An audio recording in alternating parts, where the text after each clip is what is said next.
Não se debate arquibancada no Brasil. Nessa questão de baixar o preço dos ingressos, estão transformando o São Paulo no time do povo. Paraisópolis inteira é São Paulo, hoje vai tudo quando é jogo. E vai a caravana. E o Corinthians, que era o time do povo, o ingresso é 180 pau, 120 pau, 150. E é isso, não se discute. E várias situações que estão acontecendo, principalmente da elitização, sendo empurrado goela abaixo. Tem que pagar a arena. O que a gente está observando com o fim das chamadas gerais, com essas arenas... Foi um erro. Acabou os Geraldinos, do Maracanã. Hoje o sócio torcedor do Palmeiras é um cliente privilegiado que vai assistir o espetáculo sentado na arena. Eu sou sócio torcedor no meu clube, mas eu me sinto como um cliente preferencial, já que eu não tenho nenhum direito político, eu não posso definir nada dentro do clube. Eu só tenho uma prioridade de compra, algum desconto, eu me sinto como um cliente preferencial. A gente, enquanto sócio torcedor, é o cara que paga 120 pau por mês para assistir 4 jogos em casa e ainda tem que ficar sentadinho como se fosse um espetáculo. Em Itaquera, o espaço do povão é minoritário em relação ao espaço da classe média. No jogo contra o São Paulo, a gente não teve um público muito alto e a gente viu brigas porque as pessoas estavam coladas no vidro da superior e aí elas brigaram porque não era para ficar de pé. A gente foi tirado da grade, que a gente sempre ficou, sempre pendurou bandeira lá e a segurança falou, ó, vocês não podem ficar aí. A gente viu briga em Gol Norte, que é um setor que tem cadeira, mas não é numerada, porque o pessoal estava em pé e não podia ficar em pé, porque eu queria ver meu jogo e você está atrapalhando. A gente tem um problema, no cerco, que acontece em torno do Allianz. Todos os jogos, as únicas pessoas que podem entrar nos arredores, para os bares do Allianz, é a pessoa que tem o ingresso ou que tem a carteirinha. Então, para você ir no bar, para você beber, para você ir com seus amigos, tem que burlar uma série de situações. O funcionário do Avante fica conferindo com um tablet se você tá ou não com ingresso. Se não bastasse isso, a polícia militar tá com um tablet para ver quem é você. Essa lógica dos números, o meu estádio ganha mais, o seu ganha menos. Tudo é número. Qual é o valor da renda, quantos torcedores estiveram na arquibancada, quais os espaços que estão servidos ali por torcedor que tem um poder aquisitivo A, B, C. São pessoas que estão desatreladas à questão do dia a dia real, do que sente e do que vive o torcedor. Não me interessa se minha renda foi 2 milhões. Eu não estou me preocupando com isso. Eu quero é bola na rede. Eu quero que o torcedor feliz. Nesse jogo Palmeiras e Flamengo, que o Jailson pegou o pênalti, é a questão das fotografias, né? Uma foto muito interessante. Logo em seguida que o Jailson pegou o pênalti, a torcida do Flamengo atrás, aquela quantidade de negro tirando fotografia ali. E de brancos, não tinha negro.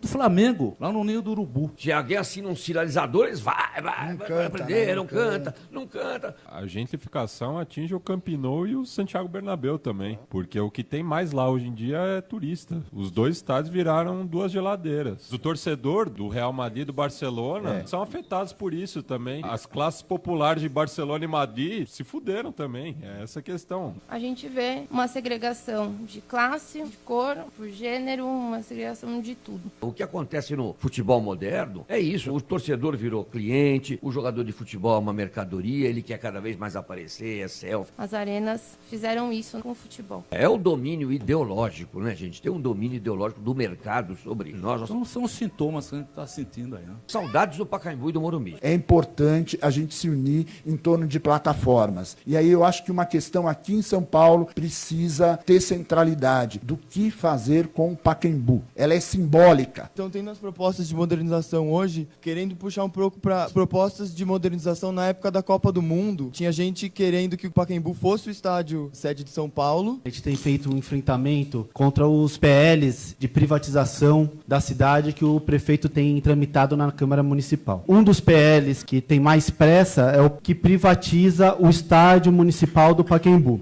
Antes de começar a plenária, uma colega aqui do Departamento de Geografia, a professora Simone Sifoni, me procurou. Ela é integrante do Condefat e chegou ao Condefat 5 propostas dessa campanha de privatização encabeçada pelo Dória. E nas 5 propostas não há nenhuma garantia para manutenção da arquitetura do Pacaembu. Não é nem a questão do Condefat se preocupar em relação à estrutura, que é tombado. Isso, com certeza, será mantido. O que muito preocupa e que parece que não preocupa o Condefat é justamente a questão do tobogã e das áreas mais populares, como a arquibancada. Eu vi várias soluções arquitetônicas. E onde está a geral? Onde nós vamos botar o cara que tem condições de pagar os R$10? Porque na visão do Condefat e na visão da maioria desses 5 projetos que foram apresentados, o tobogã, até por ter sido obra do Maluf e tudo mais, fica com uma carga pejorativa em cima. Ah, mas arquitetonicamente ele é feio, ele não faz parte do conjunto, do complexo e tudo mais. Na verdade, isso é uma estratégia por parte parte de quem quer vender uma série de projetos aí de ampliação do capital através do uso do equipamento público e que exclui o maior setor popular do estádio. O que vai ser do Pacaembu sem seu principal setor popular? A melhor coisa seria ampliá-lo, integrá-lo ao resto do estádio, não retirá-lo. Quer dizer, o Pacaembu tem um tobogã lá que cabe 11 mil pessoas. Se ampliar para 20 mil, tá maravilhoso. Vamos botar 20 mil pessoas pagando R$10 lá. E a questão fundamental não é nem arquitetônica. O Pacaembu não é só patrimônio do município de São Paulo, do estado de São Paulo. O Pacaembu é um patrimônio do futebol brasileiro. É do país. Muito mais que a dimensão administrativa de um governo, seja ele A, B ou C. É uma coisa que interessa a todos. Afinal, para o povo brasileiro em geral, o Pacaembu é um dos estádios mais importantes do país, assim como vários outros de várias capitais Brasil afora. Ele pertence à cidade, ele pertence às pessoas, ele não pertence a um grupo, ele não pertence a um projeto que está querendo afastar a população que tem que utilizar aquilo ali e servir apenas a um grupo hegemônico. Falou-se aqui o Pacaembu é do município, mas o governo do estado está privatizando o ginásio do Ibirapuera, quer privatizar um outro espaço. Entregar o Pacaembu é horroroso. E entregar a Petrobras e o pré-sal, então? Meu Deus do céu. E a Amazônia? Nós estamos vivendo o tempo dos índios. A gente dava lá o pau-brasil, o ouro, eles davam o espelhinho para nós. E é legal, a pessoa está achando bacana. É um pacote. Essa ofensiva conservadora que está aí, que a gente vai precisar juntar todo mundo. A alternativa é contestar e propor. Pra gente sair da mimimice, né? Pra gente sair do,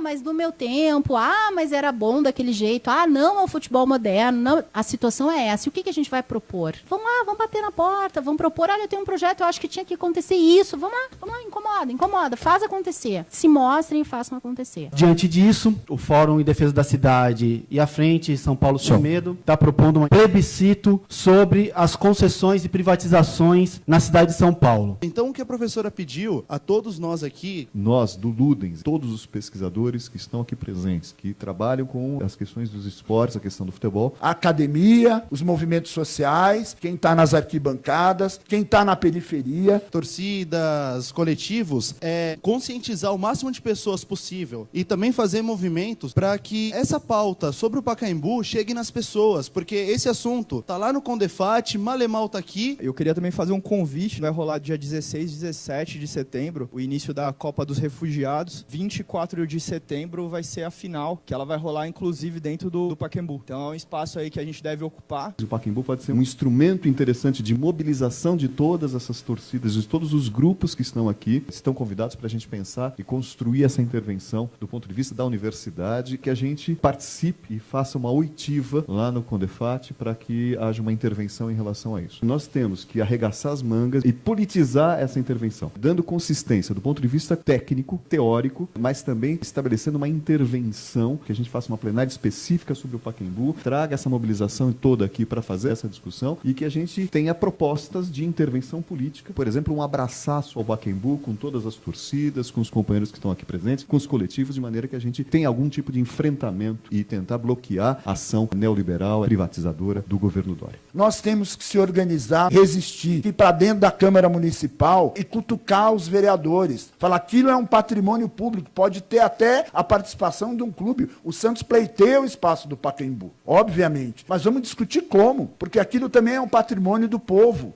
de São Paulo. E o futebol, nós temos que entender a dimensão dele. A maior parte dos clubes, o Corinthians, o Santos, o Palmeiras, tem uma origem popular. Nós não podemos dissociar dessa realidade, dessa história. Foi construído com muito suor, de muitos trabalhadores e trabalhadoras. Isso, para derrubar e construir outro, é um pulo. Eu vivi uma época que a gente ia no Pacaembu, ninguém ia de camisa de clube. O pessoal ia de paletó e gravata, tirava só a gravata e de vez em quando tirava o paletó. Se misturava as torcidas ali. Quantas vezes antes do jogo a gente encontrou um corintiano e falou, vamos apostar o primeiro tempo? Quem perdia pagava cerveja de garrafa lá embaixo. Depois do jogo, os caras gritando lá, lotação para Penha, para Bangabaú, você misturava com o torcedor de outros clubes dentro de uma lotação para ir para cidades. Eu lembro quando a Luísa Erundina ganhou a eleição na Prefeitura de São Paulo, eu levei ela para o estádio. Combinei com o Cosme Damião, que era presidente da torcida jovem do Santos, combinei com o pessoal da Gaviões, a Luísa estava na tribuna, desci, fomos pro tobogã, que estava a torcida jovem aplaudida de pé lá no meio, e entramos no resto do Pacaembu, ela vestiu a camisa da Gaviões,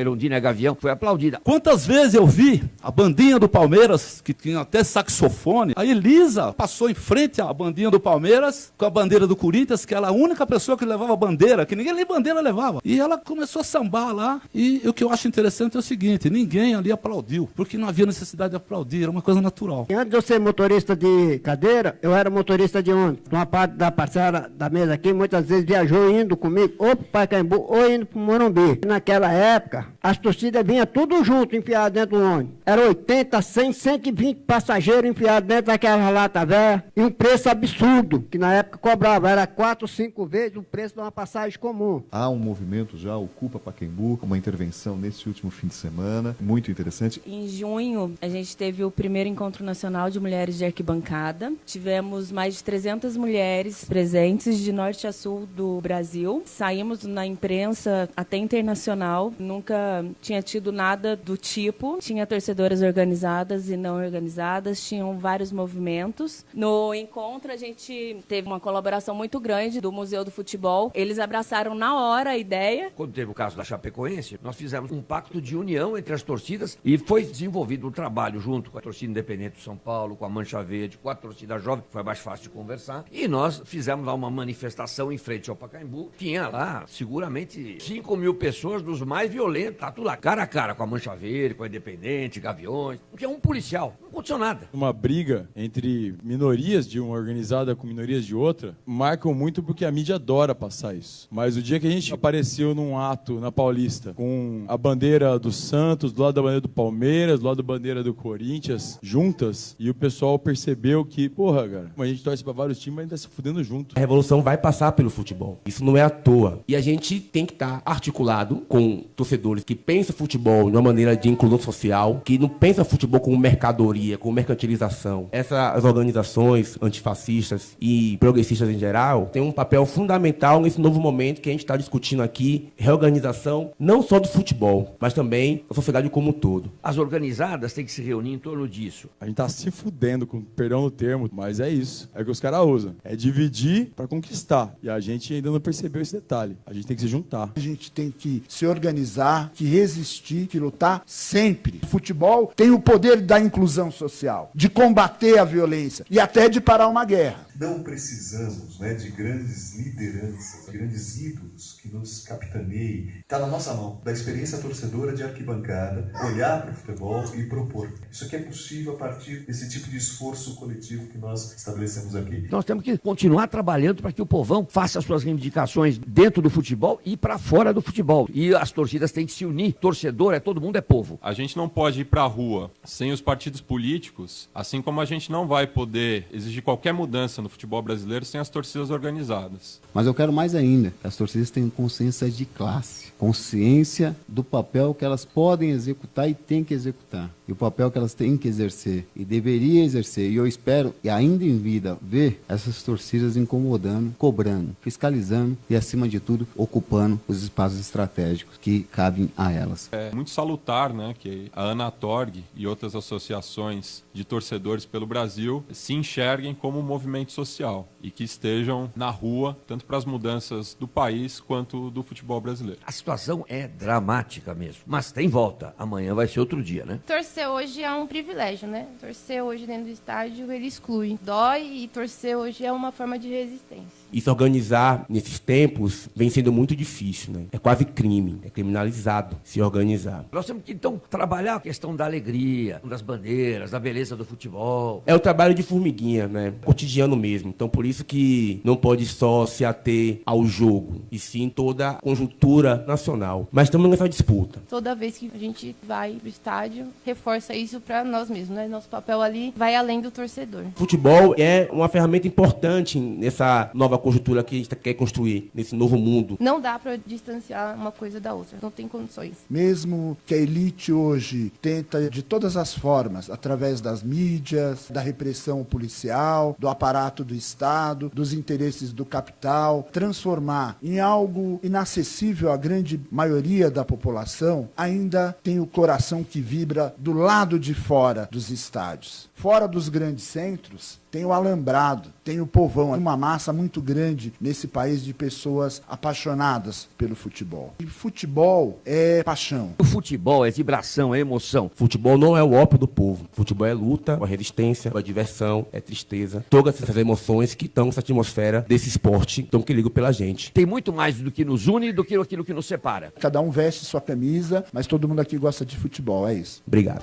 9 8, 7, 6, 5, 4, 3, 2, 1.